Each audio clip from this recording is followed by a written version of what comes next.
and welcome to Artwork, a conversation with creative people about the joys, the challenges, and the mundane moments of living an artistic life. We're your hosts. I'm Poppy Rose. And I'm Brie Robertson. And our artist today is actor and singer Sam Otto.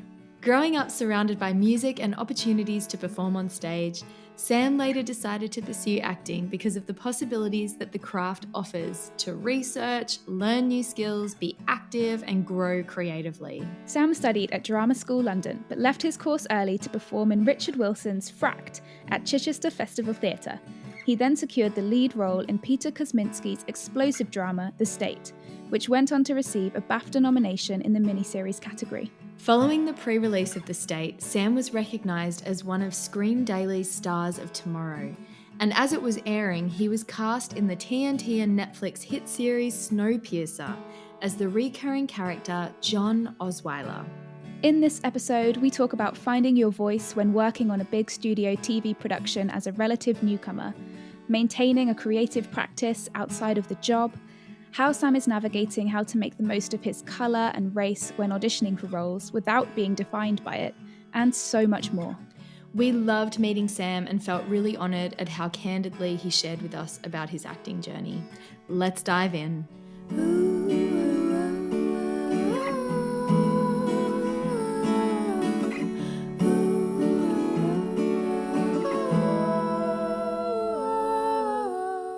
Welcome to Artwork, Sam. So nice to meet you and so excited to hear your story. We're going to jump straight in. Great. You're an actor, but your Instagram is full of your amazing music videos. So you've got this. Yeah, you had to look at that. Of course. Totally stalked the gram. Yeah, it has to be done, doesn't it? So where did your love for these two things kind of begin? Your love of acting and music? To be honest, I think the music came first, I'd say, to be honest, even though I'm kind of, as my official sort of status, I'm an actor. Yeah. But I think it came from church, to be honest. My family is like, have always been churchgoers. My family's very sort of Christian. My mum is actually a vicar. And wow. So we're just down the road from the church where she works. But it meant I kind of grew up in church, and that's always, the nature of church is sort of song and music is a big part of it. So I guess, to be honest, that's probably where it came from. Because particularly because my family were also heavily involved with the music at church. So like my mum would like play the guitar and sing. My older brother played the piano. I started singing in church from probably 10 or something. Wow. Maybe, probably about that. So that's got to be where, it is in itself a sort of stage, really, isn't it? You're kind of in front of people, and it's like a congregation, essentially an audience. And we would do little sort of sketches and scenes and stuff sometimes as well. So like at Christmas and stuff, I remember my brother wrote a little sort of nativity scene when I must have been really young. Wow. And we did like the wise men and stuff, a little comedy sketch on that. It was so funny. And I did like this little one man scene as like the innkeeper of the place where Mary and Joseph come to give birth to Jesus. So when I was pretty young, so that's got to be it. I can kind of look at it sort of a bit more sort of objectively, but that's really where it began, I'd say. And then it kind of grew from there. Yeah.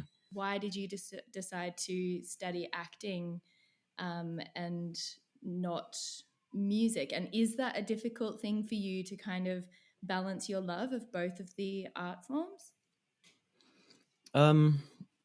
It's hard. I mean, I think there's quite a few reasons, to be fair. I think the main one is really that I wanted to leave myself open to many possibilities, because I felt, because I was interested in musical theatre for a while. I did a lot of sort of singing musical songs and stuff when I was younger, and I did love that idea of being on stage and singing and sort of letting it out. But I felt that I would be sort of on one path if I did that. And I grew up with loads of kind of interests. I used to I remember Theo saying in his thing, which made me laugh, he said something about every middle class person grows up doing a sport when they're younger. So like I did athletics. I was like a runner when I was younger.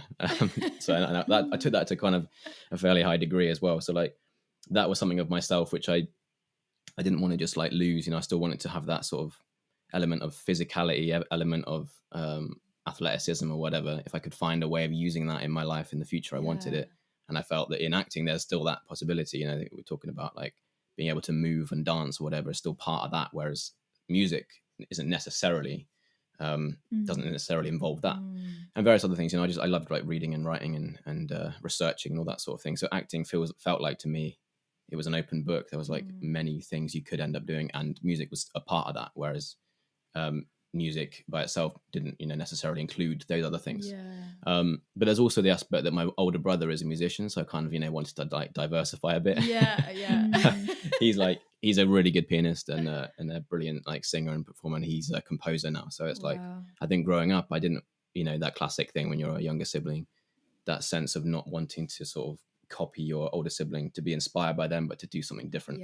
And so I think that's what pushed me more into sort of the acting side, the speaking side necessarily, rather than singing or playing the piano and stuff. But I still love those things. But that's what I remember saying when I was at drama school and they asked me why I wanted to be an actor, and I was kind of like, oh, because it's allowing myself to use all of myself rather than just like picking one part and chasing that. It was like it left those things open. So that's the dream, really, to be able to use everything. So that's probably the answer as succinctly as I can give it. Yeah, that's amazing. That's really, really cool. And do you feel like it has been that for you? Well, I think, I mean, I think there definitely is the sort of potential for it. And there has been a lot of that already, to be fair. There has been music, and there has been singing, and there has been movement, and there has been languages, and there has been research, and there has been meeting new people, and there has been traveling and all that sort of thing. And it's like, that's an amazing privilege to have the chance to do that. And that's the great thing about this job in this world, is that even though it's obviously terrifying and there's like every chance it's just going to end any second, it has a kind of unlimited ceiling as well. So it's like you could literally be doing like, I'm always inspired by, or just so excited by the stories you hear about actors who get to play these incredible roles, or they get to learn stuff, and they get to go play or like learn some like completely random thing they'd never have ever had the sort of time or headspace to learn if they hadn't have been learning it for the role. And that's the kind of real exciting thing about this job, I think, is that any day you could get thrust into like having to be like I don't know, learn to walk on a tightrope or something. I don't know, just something random.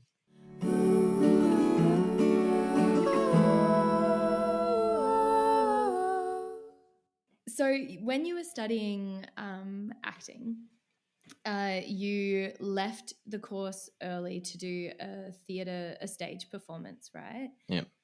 And then you got the lead role in the miniseries The State. What was that like? Was that your first like screen acting role that you received, or had you been auditioning already? I'd been auditioning, yeah. But it was my first screen role for sure. It was like, it was an incredible like coup that for me coming out of drama school. And also I would have to say it was probably the best thing I'd auditioned for as well, because, like I said in my sort of spiel before, about my race and my look and all this sort of thing, there was, I kind of came to understand pretty quickly that my, the actual potential I had to play many of the roles I was auditioning for was pretty low. And this was one of the roles I auditioned for where I was like, you know what, I actually could play this if they let me do it because I look right for it. And, there's not going to be any sort of discrimination about me. But having said that, there still was a little bit, because they still had to prove I was like, had the right bloodline and all this sort of thing, which was still annoying and considerate. But yeah, it was an insane thing. Like the audition process was like quite a few months, and they told me right at the start they thought I was too old anyway. So it was always an unexpected, and it was unlikely to happen. So when I actually got the part, which was insane, I couldn't believe it. Yeah, because also this was part of the thing that I was, really dying to do with this job, with this career, whatever, is to be a part of something that's like larger than yourself. It's not just about playing a part or entertaining or whatever, which is a beautiful part of what we do. But when you have the opportunity and the privilege to do something that has actual sort of real world impact, that's like amazing. That's like gold dust, isn't it? So it was also scary as well. The whole thing is about young British Muslims who go to Syria to join the Islamic State. So it's set in 2015 when that was at its peak, sort of thing. So it felt like something like cutting edge and political and contentious. It was going to cause arguments and cause sort of, people were going to ruffle people's feathers a little bit until they actually understood what it was trying to do, which was to hold a mirror up to society and sort of tell a story that was going to educate people so we can understand, so we can better prepare everything else. But yeah, it was an amazing thing to have been given that at sort of such an early stage. I really couldn't believe it.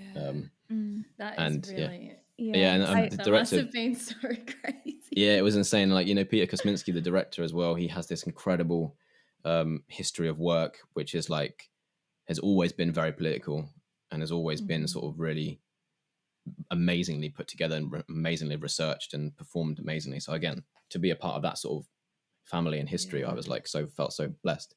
But also I felt this responsibility. I was like, oh man, I'm like following the footsteps of some like amazing storytelling and political sort of, essentially almost non-fiction but fiction. So I was like, okay. And in fact, he actually rang me, and I think he said to me something like, I'm not the sort of director that's gonna crack the whip. I'm not the sort of director that's gonna like tell you off or anything. He was like, I just expect that on day one of the shoot you'll be prepared. And so I was like, okay. Because I had to like speak a lot of Arabic as well, which I had never spoken before, and so I had to like learn that. And I had to obviously, they gave us a good bit of time, so like 3 months before we started the shoot I went to like mosques and stuff. I spent a lot of time with some Muslims in London to like learn loads about it, and the prayers and everything and the meals and stuff. But still, I felt this huge responsibility. But that's equally, massive. What a privilege, I felt so privileged to have that opportunity. So yeah, it really was. It was a very amazing thing, and I'm still, when I talk about it, I'm still always like, yeah, it was incredible. That first day that you arrived on set, how were you feeling? Did you feel ready? I was honestly terrified. Like, even though I can imagine. I'm trying to imagine. I was genuinely. So I don't think I've ever been that nervous. Like, I was, because for the auditions, obviously, I was one level of nervousness, but because I'd had a long time to prepare, I was really ready. It was like in my body. I was ready to do it. But for the shoot itself, because I've never been in front of a camera before, except at drama school when it was just like, rehearsing. Yeah. On set, like it was really terrifying. But again, the director, bless him, Peter, he was such a legend because he had planned it knowing that we would be nervous. So what he did was the very first day, there was no talking at all. We just had to like walk into a room and sit down and be like looking around or whatever. But still, I was so nervous. I was just, all I had to do was walk and then sit down. And I couldn't feel my legs. I was literally like, walking like, what's going on? And the camera guy was just following me. But when I watch it back, you can't see the nerves, but I was really genuinely like really nervous. But it's great because after the first day, I was like, right, first day's done. Now I can just relax. And the second day was one of the most intense parts of the whole show. So that meant, you get that out of the way. And once that's out of the way, then the rest is easy. So it became really pleasant and easy, even though it was obviously really intense subject matter, but it became sort of bearable and pleasant, after the second day, I think. But I was terrified to start. Yeah. I mean, one of my questions was like, how did you deal with like the heaviness of the content of that show? Like as you as a person, like coming home at the end of the day, are you able to like switch off from work and just, get back to being Sam? Well, that was again part of the the challenge of it, I guess. But because we knew what it was going to be, we had all this preparation and all this sort of stuff about. We even had like media training and stuff to deal with trolls and that sort of thing. It was like an awareness of this heaviness over the story. So when we were doing the scenes, that was all there. But because we had this really, like with Ryan and with everybody else on the show, we had this really great camaraderie because also we were all of us stayed in the same place. All of us stayed there for the whole time. So like, no, I don't think anybody really left apart from maybe a couple of times. But it meant that we were kind of this big group. And because they shot it also, the stories in the show are basically the women's side of the story and the men's side of the story.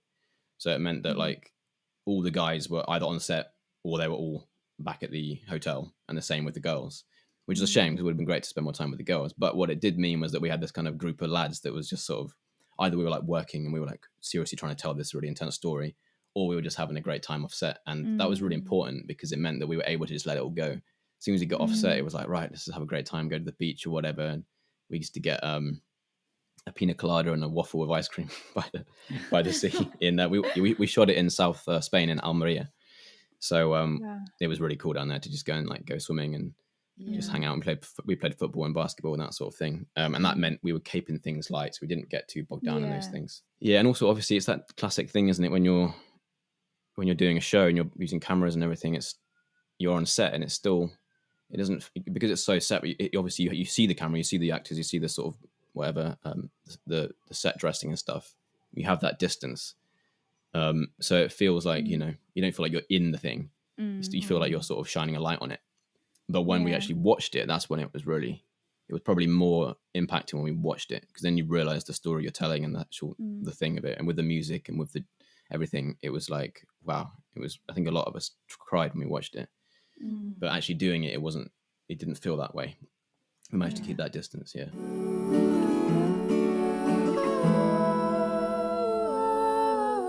Do you choose what auditions you go to based on like the content of the stories or the characters that excite you, or do you just jump in and go like, I'll try everything and just see what falls in my hand, kind of a thing? Well, I think it's kind of, obviously you want to be able to have that choice. You want to be able to be sort of specific about the stories you're telling and the sort of portfolio you're creating and whatever.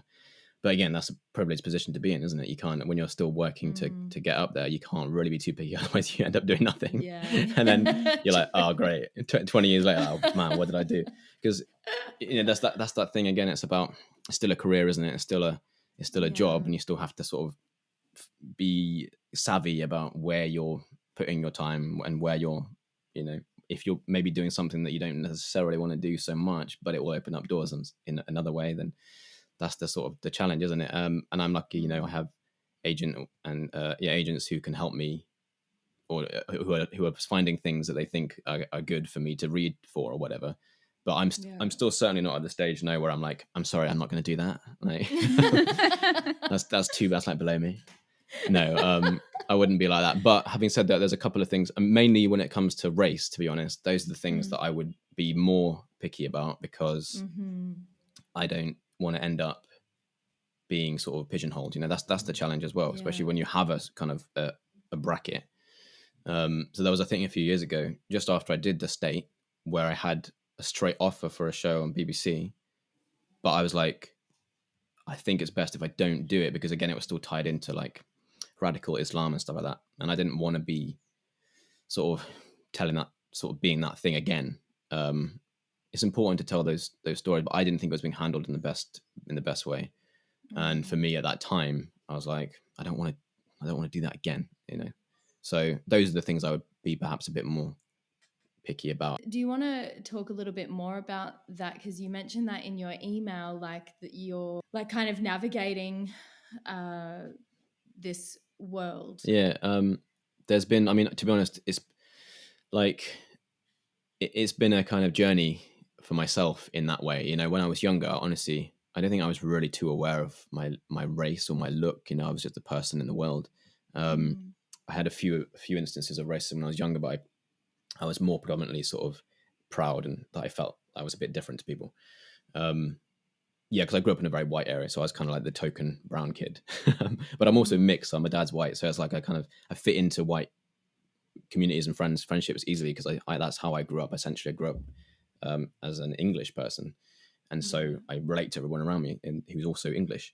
But as I grew older, I became more aware that actually some people saw me differently. And when I became an actor and started acting, then I suddenly realized that the world, or at least the industry, is going to see me solely as brown rather than an English person. And that's kind of how I had to navigate it when I came out of drama school. Like when I did my showcase at drama school, it was about, finding a piece that was going to be amplifying my look, my race. And it's funny because my showcase piece was classically about the Taliban or something. I think it was about a kid who finds himself in Afghanistan, and it's like there's a British army officer and he who thinks he's part of the Taliban. So it was about, again, classically, it's about the narrative, post 9/11 narrative of brown people being sort of terrorists or being whatever in the Middle East and stuff. So, but still, it was a kind of unfortunate. But if I wanted to tap into what people are going to see me as, then I had to do that basically at that stage. And I had another piece that was like separate to that, so I kind of was able to show both sides. But that is probably what got me in the room and what ended up getting me the part for The State. And so But then that opened doors of its own, which were perhaps outside of that thing. So that's what I mean by saying it's a positive and a negative thing. It gives you something which is setting you apart, even though it's a very specific niche. But the key and the sort of the opportunity there is to take that exposure and be able to somehow transform it into more opportunities outside of that. But then again, it's also a privilege to be able to tell those stories. So that's what I mean. It's kind of it's a bit of both. And yeah, over the past few years, I have kind of become a little bit jaded about it, because I have found so frequently that opportunities are limited to me because of that. Even if it's not explicit, I can feel it. Actors of color, I'd say, would have to do things that white actors wouldn't have to do, especially in auditions. Like I said, you have to prove your blood, or prove your history, or prove I have a grandfather from so-and-so or whatever, prove I have like 20% blood from this place, just so I can convincingly be like Middle Eastern, even though if you were white, you'd never be asked to challenge, you'd never be challenged to prove you're Irish or something. And that's annoying, because then you become this, we come from this place of whitewashing or whatever to a period of ultra authenticity, and there's kind of this middle ground, which means you relegate a lot of people. Either you take, well, in the past you might have just been saying this actor is famous or perfect or whatever, so that they have an audience, so they can play whatever part, even if it's not their skin color. But now it's like we need the person who's actually from that place to play the part. Obviously there's flexibility in that zone, but those are the things that I've found annoying over the past few years. Is it's like, just if I'm not absolutely like specific to a region, then I can't do it. And obviously I'm not gonna be playing white roles. So then where does that leave me? And that's been frustrating. And then I'm like, well, maybe I shouldn't be an actor. Maybe I just don't have a place. So I'm mixed race. Maybe it's because I'm not authentic enough. Therefore, I can't tell those stories that people would think of me as. But that's something I kind of flirted with, that sort of idea, a few times. And something happened to me last year, which I found really frustrating, which was basically there was this BBC show which I was auditioning for, and I went through all the rounds of it. And I discovered in the final round, they sent through the scripts, the full scripts. And all I'd known prior was this, like, the character's first name. It turned out that the character's surname was like of Southeastern Asian or Eastern Asian. And I'm like, well, I've done this. I spent so much time on research and learning the lines and delivering the performances for like 2 or 3 rounds of auditions. And now I've discovered that I shouldn't be auditioning for this part because it's not me. And ultimately what they've done is they've put everyone in a sort of BAME category, or everyone who's just sort of non-white can go in one category. We'll audition them all, even though we probably do want one type. But what that does is it means you put these people in, and I was one of them in this occasion, putting them through weeks and months of prep and research and whatever, when you're never going to give them the role in the first place. And so I got all the way through, and then right at the end, my agent calls me up and she's like, yeah, so they loved you and all this stuff, blah, blah, blah, that they would love you to do it, but they really want someone of Eastern Asian descent to play the part. And I'm like, well, again, because obviously it's like, that's important and that should happen. And then all I have to do is go like, well, that's important then, so that's fine. But where I'm standing after that is saying, well, why did you audition me? And that's going to happen for loads of people. It's like, why did you bother going through that whole process of seeing these people if at the end of the day you're going to go, well, actually we weren't ever going to cast you anyway.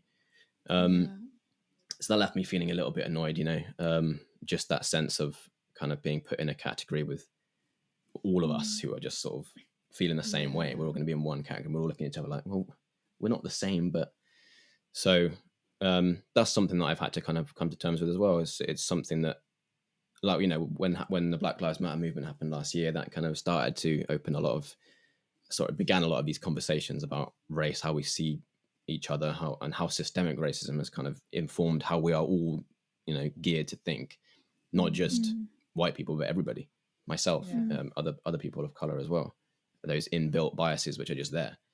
And so, and that's part of my challenge, and part of the challenge of anyone everyone has their own challenges, obviously, in this career and in every career, but that's something I've had to kind of come to terms with. I'm going to be dealing with as I go forwards. So yeah, it's been a kind of, like I said, a double-edged sword. I've had immense privilege because of my look, but also it has been a thing that's definitely held back opportunity, I'd say. But hopefully I'll look back in years to come and be like, that was the challenge that has got me to where I am now. But we'll see what happens. But it's a journey, isn't it? And so, like I said, it's a privilege and it's a sort of barrier. Yeah. Thanks for sharing that with us. I think that's a really important conversation to have. Yeah, it is interesting. I'm sure everybody has a different tale as well. It's obviously very different for everybody, but ultimately, I think the main thing is just to find the positives and use them to your advantage rather than being sort of weighed down. I mean, it's very easy to do. I've certainly felt that myself, being like I said, jaded and feel like weighed down by the sense of it's being sort of held back or whatever. But the only way to change that is to break out of it. So you've got to be positive. Has it affected you personally with your own identity, or has it really just kind of been a separate like professional struggle that you've been able to separate from like who you are personally? I think it has affected me personally, yeah, for sure. Like I said to you, I never even considered. I mean, to be fair, it's also the world we live in now, so I don't know if that was obviously those things have become clearer as time has moved on as well. So when I was a kid or whatever in like the early 2000s, I think that even the world was necessarily as. I mean, I think racism was obviously probably was much worse than it was now, but I don't think the general awareness of these things was as much out there as it is now. But so it might be that way. But even so, yeah, for sure, I've certainly since I started acting, because obviously the stuff you get sent to audition for, the stuff that you're sort of seen as, that starts to inform your own identity about about what the world sees you as, and therefore about how you see yourself as well. So it's a weird thing. It's like my own identity is kind of in there, and then the way the world sees me is quite different to that. So it's been like something I've had to sort of look at and challenge over the past few years. But one thing I will say actually as well, though, as part of the job I've been doing over the past few years, this show Snowpiercer, which is filmed in Vancouver in Canada. I don't know whether this is the case for most people, but for me personally, I felt a big difference to how I'm generally perceived in Vancouver than how I'm perceived in England, which is interesting because in Vancouver I'm perceived as English, whereas in England I'm perceived as brown, and so it's like I essentially feel more accepted in a different country, to some degree, because with my friends and stuff, it's always been part of the joke, part of the sort of banter. There's always that element, that level of it. And I remember when I was in Vancouver, also because there's actually a lot of mixed race people there, and from Asia, from South Asia and Eastern Asia. There's a big Indian population, big Chinese and Japanese and stuff. And because those generations came over a few generations ago, it means there's a lot of mixed race people there now. So actually, I kind of just fit in. I just look like most people.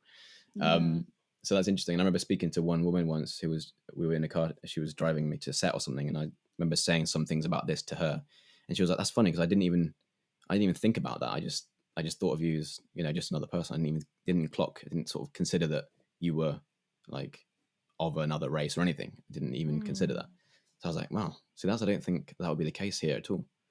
But I don't know. It's an interesting question, but that's maybe just my own sense of self in this country or whatever. Maybe I've always felt a slight sense of not belonging here because of growing up in predominantly white communities. So there is that as well.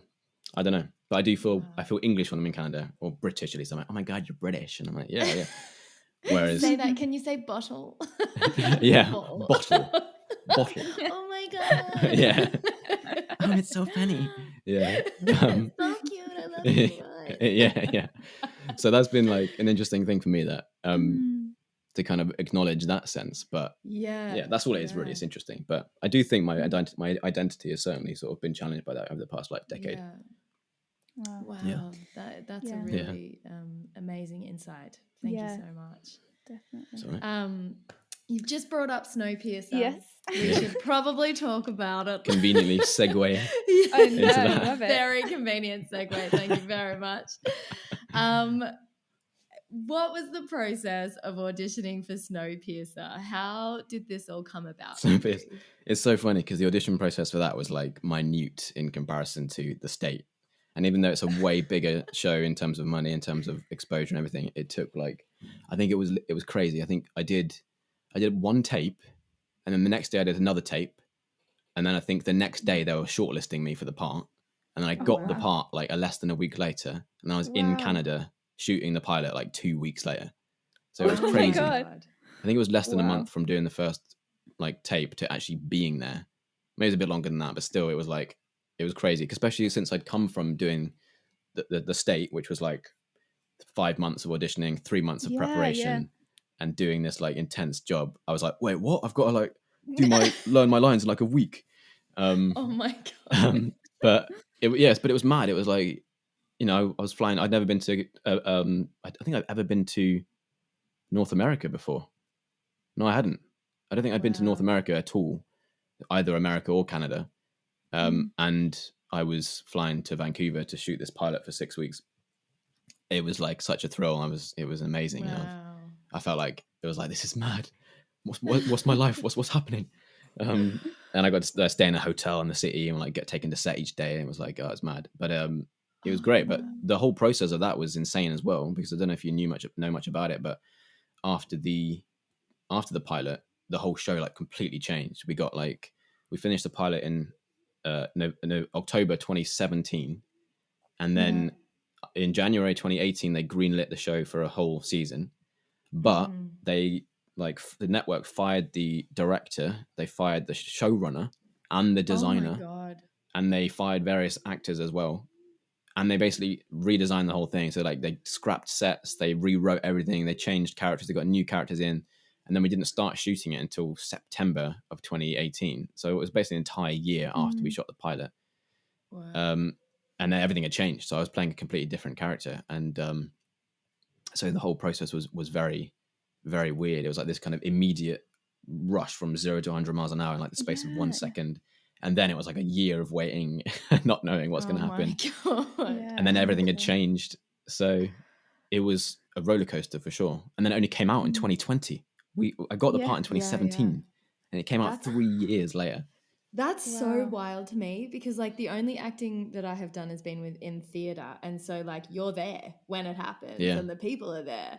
I cannot imagine like working on a project for I guess songs are kind of similar to this. You write and record a song and then it doesn't come out till later. But like that's such a long process. It is insane. Like, whoa. Especially given that it took me like 2 weeks to get the thing. And then I was waiting for like 3 years for it to come out. Because also for you as an actor, like you really want these things to come out so that you can start to like, exactly, maybe book other jobs. Yeah. So what do you do in the interim time? Well, that's the thing. I mean, that's partly why the whole experience with Snowpiercer has been kind of frustrating for me. I mean, obviously it's been an amazing thing to have been a part of. I can, the scale of it is unreal. But like one thing, if I didn't mention this, but when I was like shortlisted, and because when you get shortlisted, I don't know if you know, but you have to basically sign the contract. You have to, even though they're shortlisting like 5 people, they have to get everybody to sign the contracts, which are 6 years of commitment for 6 potential seasons. And so they're like, if we option it, you have to come back. And so all I'd read was a pilot script, which ended up not even existing. All you read is a pilot script, and you got like 2 days to decide whether you want to commit to 6 years of working halfway across the world for 6 months of the year. I'm getting like stress sweats just thinking about that. And especially I was in this phase of sort of, I'd done the state, and it was really sort of impactful. And I was like, well, this is an exciting time to sort of try and ride that wave. And I was like, I don't know if I want to just commit to something and go halfway across the world, leave the UK, and also the part I was playing in it was like, it wasn't that big, wasn't a huge part. It had like potential, well, at least that's what we thought. It had like a big potential to grow into something. And in the pilot episode that I'd read, he was quite involved. So I was like, okay, well, that's if you're going to include him a lot in the pilot, it means he's probably got a story going forwards. So it was a commitment that was based in kind of sort of, it was a bit of a gamble to an extent, but you're kind of investing in the sort of hope that it will be something really great. And the like people on it were really great. I had some great people in it, some great actors in it, and my agents and stuff were really kind of excited about it. But I actually turned it down initially. I didn't want to. I came to the decision that I wouldn't do it because I wasn't ready to commit to 6 years of being halfway across the world. I actually spoke to Theo about it because I was living with him at the time, and I was like, mate, I don't know how. Like, obviously, this is an immense opportunity, and I would feel it feels kind of weird to say no or to pass on it. And who am I to even do that? But equally, do I really want to? Am I ready to say I'm going to commit to something for potentially 6 years that I don't really even know much about? And I felt I wasn't. And so what I ended up doing was speaking to agents and stuff, and they ended up having this kind of deal, which was about like exclusivity and stuff. Because originally it was like it was completely like owning you. It was like you wasn't able to do anything outside of it. Anything that included like American money, anything that included more than like a certain amount of time of shoot or whatever, you just couldn't do. Wow. And so basically the deal was, if you can remove that and create space and enable, if I was able to do like other stuff with American money and like British stuff or whatever, then it was okay.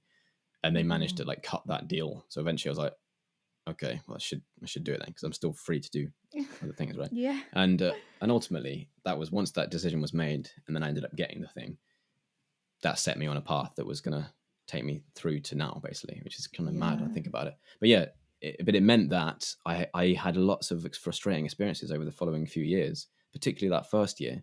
You know, I was only there for a few weeks doing it, and after that they just owned me, and then they changed it as well. So it was like everything changed. I was playing a different character. I was playing a character I hadn't auditioned for, and again, like I said, part of the investment, part of the agreement was because of what the pilot was, and the pilot changed. So there was like a completely new story. The sets changed, new characters were brought in. So it actually ended up being a far smaller character than had initially had been in the pilot. I mean, that's just part of the nature of these massive TV shows. And also you're just on a small element in a massive machine.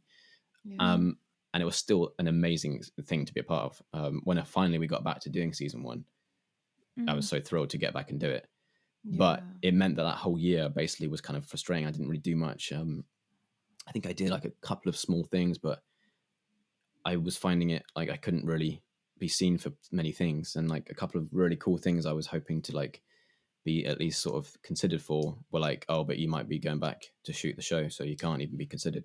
Because also that was annoying, because I said they picked it up in January, and then initially it was like, right, we're going to be back shooting it in March. So like, okay, well, that's fine, 2 months, whatever, 3 months. But then it was like, actually, no, it's May. Oh, actually, no, it's June. Oh, actually, that's going to be July. So then we didn't get back till September. So it was like, so by the time I got there, I was like completely skint.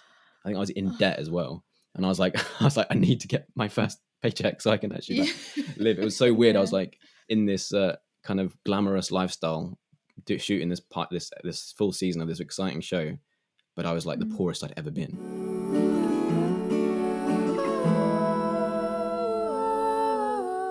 In your email, you also mentioned like kind of being a relative newcomer in a major project where, you know,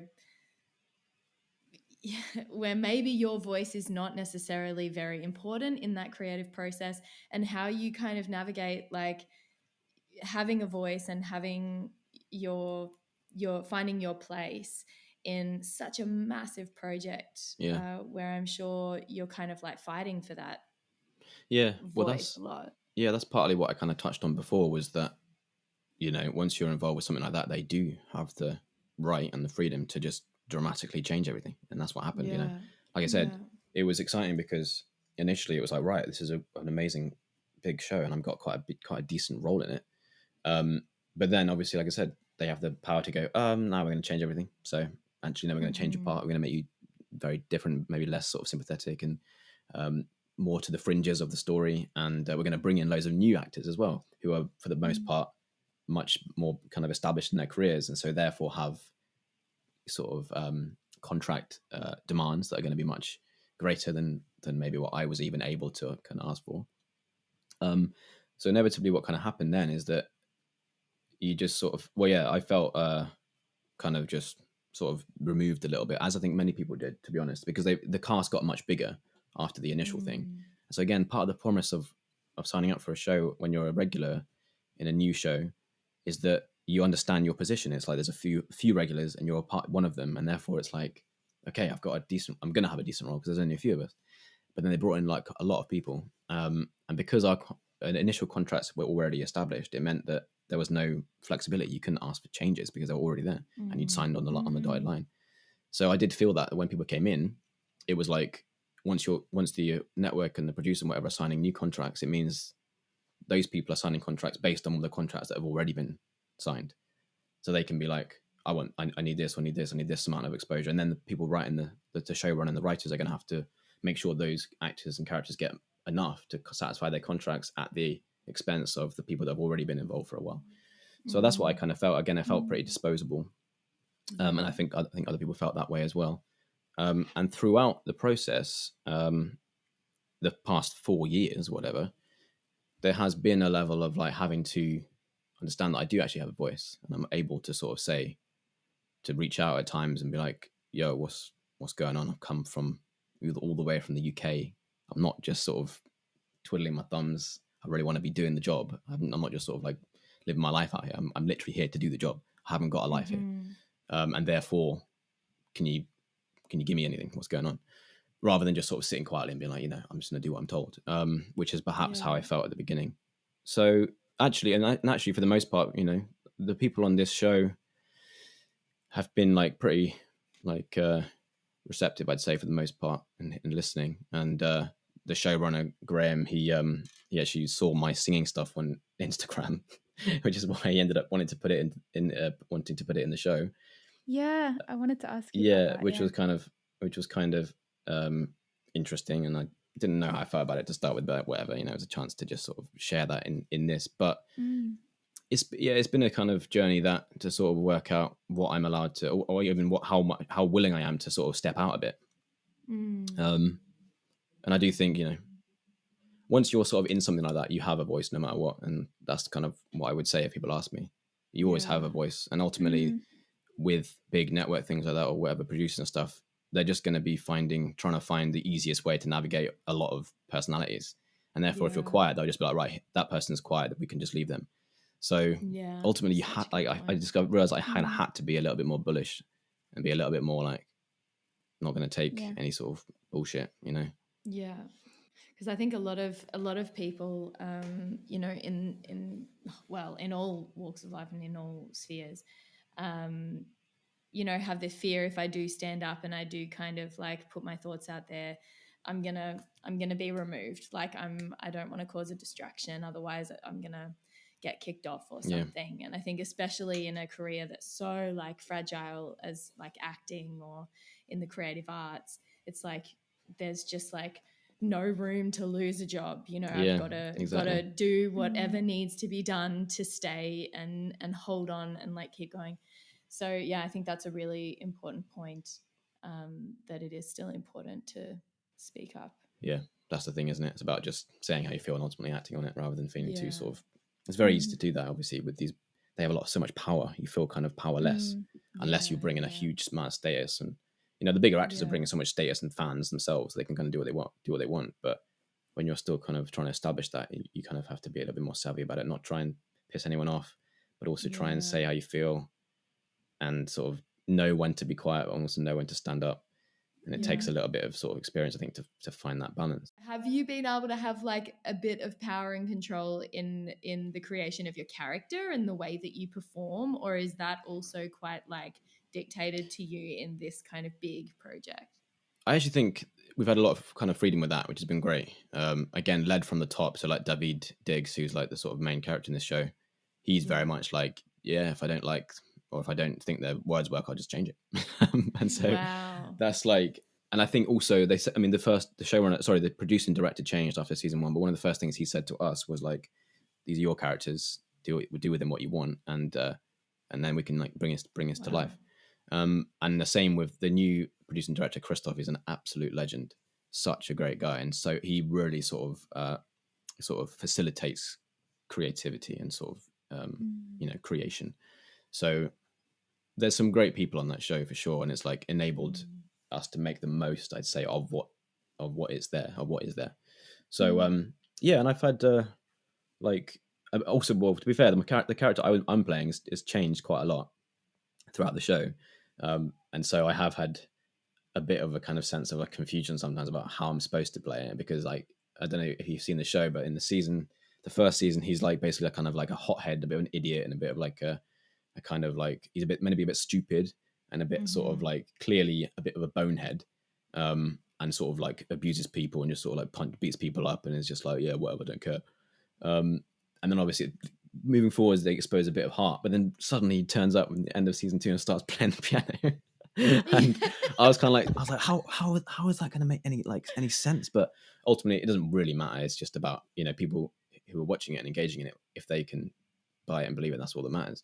But I had plenty of sort of freedom to make offerings and to the voice and the sort of movement and the backstory, those sort of things were kind of up to me, really. They were great though. The showrunners, I think season 1 and 2 perhaps were less engaged, but in season 3, when we just did, they were really engaged, and so I had a whole conversation with them before we even started the third season to be like, what's coming and how can we sort of build on it and all that sort of thing. What can I bring to it? So yeah, and I think they're pretty open to suggestions a lot of the time. Yeah. So That's great. yeah, because it's such a big cast, I think they're actually quite grateful because they can't decide everything. It's like, well, we're gonna have to just do that, and then they can decide what they want to do with it. So they're not too precious, because also this is not one of those shows where they've written it like months or years in advance, and they're like wedded to their characters and they like know the characters intimately, because they have to kind of crank it out pretty quick. It means that if you can bring a bit more life to it, I think they're quite grateful. You can bring some kind of nuance. So yeah, it's been great for that reason. Yeah, for that, in that way. I just want to be a fly on the wall and see how it works in a day. Yeah, like, it's boring. What is it? Is it boring? That's what you'd probably come away with, because it's like, you spend like 90% as an actor anyway. The crew work way harder than the actors. That's just like inevitable. The director works insanely hard, and so do the camera crew and everything. But the actors, basically, we spend 90% of the time just sitting around, because you're just waiting, aren't you? Just to like waiting to be called, and then you go on to set and you like do a little bit, and then they're like, right, we're going to turn everything around. So you go and sit down again for 20 minutes, and then you come back and do a little bit again. So they get the key about screen acting really is to sustain energy. That's the key, isn't it? Because it's so easy to just be like, especially if you're doing something emotional or something, then the challenge is to how to sort of bring that out when you have to just stop for ages and then go again. On stage, I've found it's way easier to be like passionate and emotional and whatever, because you're telling the whole story from start to end as well. So you can kind of feel where you are and you're sort of like flowing along with it. Yeah. On screen, you kind of have to go moment by moment, and it's like, how do you then keep that energy up when you got to do the same thing like 20 times? And I found that really difficult at times. But then equally, it's also but I was going to say, equally, it's also exciting, because you can discover something new each take, and you never know what's going to happen. And then sometimes you'll discover something that's really interesting, and then they end up using it, and you're like, well, I wasn't even planning that. And that's also what happens on stage as well. But on screen, you can capture it and then you can use it. But yeah, it's mainly, I'd say, if you came and visited a set for a day, obviously it depends what set, but for the most part, it's just a lot of sort of like people like muttering and like everything is sort of dark, and there's just people sort of sitting around. You're like, what's actually happening here? And then every sort of half an hour, there'll be like an explosion of stuff going on, and then they'll be like, oh, cool cut, and suddenly it goes back to just people like and that sort of thing again. But it is exciting watching the monitors. It's always exciting watching when you go and sit behind and watch the monitors to see what's happening, because suddenly it looks like so cool. But and it is awesome working on like sets that are all built like specifically for that thing. They're amazing. The actual level of detail on this show is insane. So yeah, the set dresses and the whatever, amazing. Yeah, I suppose it's quite interesting as well, because it's set on a train. So they must be quite like small in terms of narrow. Yeah, they are fairly. So once you get on them, you can kind of feel like you could be on a very big and very weird looking train, but still you could be on one. And they are kind of pretty mobile normally, so they can be like rocked and stuff to give you that movement. But they're designed brilliantly. They're incredible. The level of detail, like I said. You just go into one, it's like, wow, it looks like someone's been living in like there for like years and years, and obviously that's the aim, but it is really impressive when you see it, the minute details that they've put in. It's insane.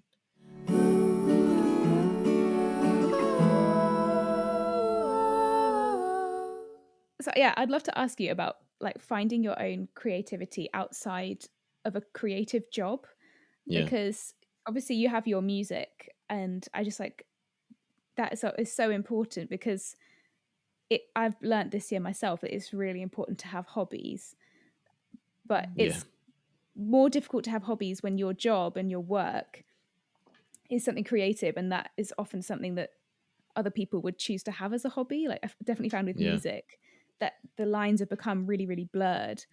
I know what you mean.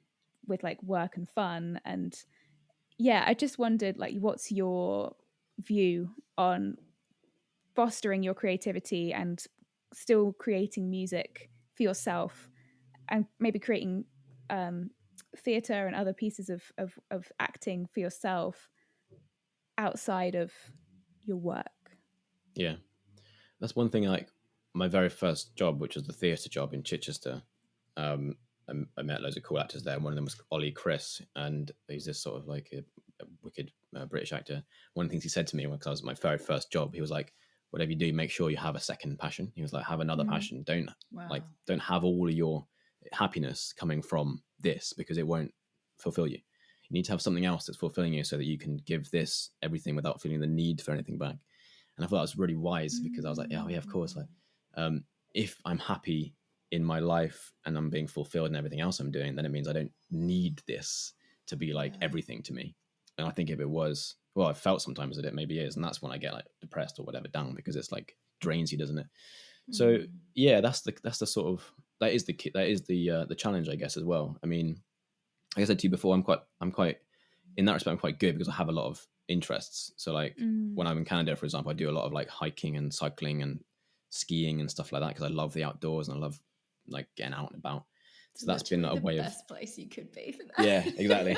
It's amazing, isn't it? So that's been like a great thing. And in terms of creativity, yeah, I mean, the difference, I guess, between what you're talking about and what I have done is that the like the work, the acting thing is kind of, like I said before, it's not your own.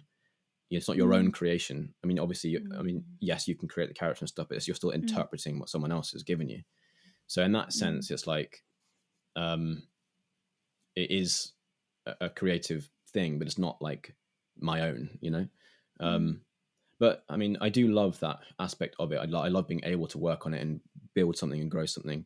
But what I found is that I can perhaps find more creative fulfillment outside of, at least with Snowpiercer, because I spent most of my time not doing it. Like I said to you, I had so many days and weeks when I wasn't on set, so I had to find other things to keep me going. And that's one thing, like I touched on in that email before, about how to maintain that creativity, because I've often felt like when I'm doing this job and it's gone on for years and everything, and it's like been an amazing thing, but equally I felt like, am I sort of being diluted as an artist because I just have this work that's there? I haven't had like a thing that's driving me forwards to create stuff, because I'm doing this thing. I know I'm going to get another script next week or whatever. So I was like, I have felt in the past few years that perhaps my creativity is being like dimmed a little bit. I'm like, oh man, that's why, you know, the music's great, because I can sit every time I've gone there, I've made sure I have a piano in the place I'm staying, so I can just like try and play stuff and create stuff. I really do want to do, and have always wanted to do, make that more of a thing in terms of music and getting stuff out there. But then again, it's like, that's not really what's important. I don't need to get stuff out. It's just about like having an outlet, I guess. But yeah, I mean, I've been trying to like, done all sorts of things over the past few years that have just maintained that sort of creativity. I've really wanted to try and write something for a while. Haven't really sort of got into it yet, but it's just been like, I've got a load of ideas that are written down. I started writing like little poems and stuff like that. I got a little poetry collection going. I like drawing as well. So like I've done like whenever there's like a big birthday coming up, I tend to like, or an anniversary or something, I'll like make a card, and that tends to take a few days or whatever. So that's quite fun. And one thing I started doing during the pandemic, when I was in quarantine, when I went to Canada this time, was I started painting little figurines, you know, little models, which kept me sort of like, again, it was like a little sort of creative thing which kept me going. And there's just various ways, isn't there, of like staying sort of that excitement. And one thing we did, me and my family did during the first lockdown 2020, when I came back from Canada from season 2 straight into like lockdown here, we wrote, and I wrote a song for my brother's birthday, and then we made a music video out of it, and that was so funny. And then we did another one for my grandparents. Both of them had their 80th birthday, so we did another one for that. And they are South African Indian, so there's this kind of like Indian element. So we did like a Bollywood themed like song. It was so funny. We did like a whole dance. We did like a scene prior to it that was all like overly melodramatic and stuff. So that sort of thing was just like, and honestly, that's the sort of the real joy, isn't it? Of like, there's no reason to do it other than because it's like so much fun, and you're just trying to like make someone smile. So those things were actually so fulfilling when I did them. It was like, it wasn't for any sort of work related purpose. It wasn't to try and make any money. It wasn't trying to like make people notice me or anything. And I think that's where I find my creativity can be a little bit shot, when I'm trying to come at things from an angle that's saying, who's going to want to like read this? Who's going to want to listen to this? Like, who's this for? Rather than just being because it's just an expression of what I want to do or whatever.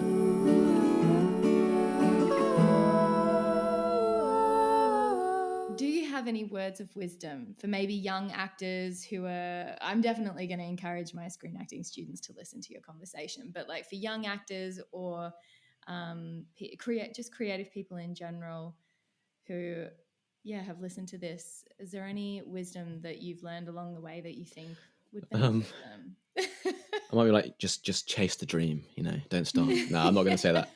Any words of wisdom? Well, because I mean, someone said to me something once about like, I think, or maybe I heard it somewhere where it was like, if it's not like, if you can do anything else, do it. That's what I think someone said once, but I don't think I particularly agree with that, because obviously there's an element of loving this stuff and doing because you just want to do it, not because you have to, or it's like you're going to die if you don't. I don't know. My words of wisdom, I mean, I should have thought about this before, really. We should warn people that we're going to ask. I should have looked at that. I should have listened to the very end of all your ones. Email. Yeah. Well, I guess, like we were talking about, I think the main things to like think about, and this is what I've said to people when I've spoken to people before, is basically just try not to lose yourself, because it can be easy to, if like, whether you're feeling, like I said before, jaded or feeling marginalized or feeling sort of separate from the conversation, or whether you're starting to feel like the world is in love with you, then it's very easy to kind of, it's both sides of the ego, isn't it? It's like, I am nobody or I'm everything. I think that's within these industries, it's very, very easy to go either way. So I think what I remember saying to one of my mates because he rang me up once and spoke to me when he got a part in a TV show. I was like, remember you have a voice, remember who you are, keep yourself grounded, and like keep your real friends and family close to you, because they're the ones who will always tell you the truth. And that's one thing which is so hard to really get, I think, in this industry and in most of these industries, is the truth, is to really feel that people are telling you the truth and are honest. So that's probably what I'd say. That is amazing. I think that's so true. Both sides. Don't know where that came from. You're either nobody or you're like the superstar. That's so true. What a delicate balance. Wow. Yeah. Well done, Steph. Well, I honestly wasn't planning that, but that was managed to pluck that one out. That was. But I think brilliant. That is basically what I said before. So fair enough. But well, I'll take it. I'll leave you with that.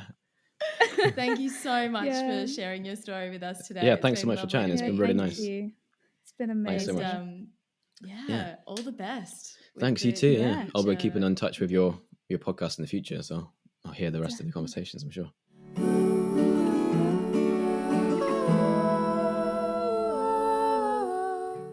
Thank you so much for listening to today's episode. We'd really appreciate it if you would take the time to subscribe to our podcast and review the episode so that more people can find us in the future. Your comments help us pop up on people's suggested podcasts, helping our artist stories reach a wider audience. Podcasts are best shared by word of mouth, so if you know people who might enjoy this episode or the Artwork podcast as a whole, we would love it if you told them all about it. And if you'd like to be a part of the Artwork conversation, we would love to invite you to join our Artwork Community Facebook group, where you can connect with the artists we've featured on the podcast and share your art with a like-minded community. You can find the link in the show notes, as well as all the links to today's artists. Follow us on Instagram and Facebook at art.workconversation. And stay tuned for our next inspiring episode. Bye! Bye!